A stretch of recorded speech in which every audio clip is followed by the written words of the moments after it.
Good morning, everyone.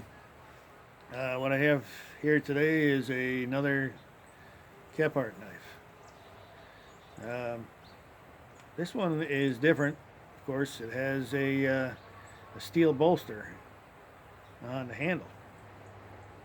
This was custom ordered by my customer there that wanted to have this on here. He'd seen quite a few of these that I have on my site. Some of the camp knives I put the bolster on, and mostly on the chef knives.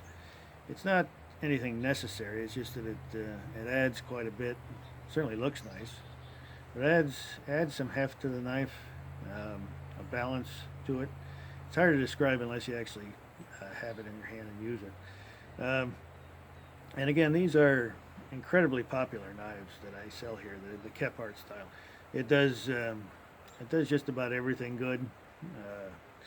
Really good pattern. All my knives, of course, are hand forged out of high carbon steel, either 5160 or 1095.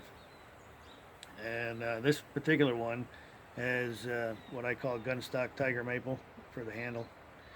Uh, Very prominent grain.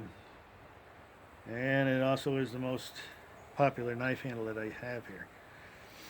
Uh, anyway, of course, the sheath is, as always, 8 9 ounce leather, double stitched, copper saddle makers rivets on all the stress points, signed and dated, and waterproof. Um, I'm going to have quite a few more videos, hopefully one a week here.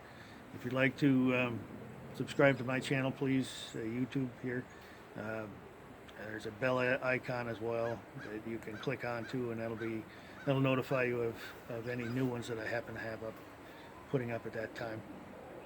Uh, you can also find me on my website at furnacebrookironworks.com. I have a wait list on there as well, which you can join if you'd like, and that will notify you by email of any up and coming knives that I have available at that time, which I try to do 2 or 3 times a month. Or you can custom order a knife on my site as well. If you have any questions, as always, please feel free to contact me directly. All my information is on my YouTube channel as well as my website. And please come back again and see any new videos that I might have in the future. And thank you very much for watching.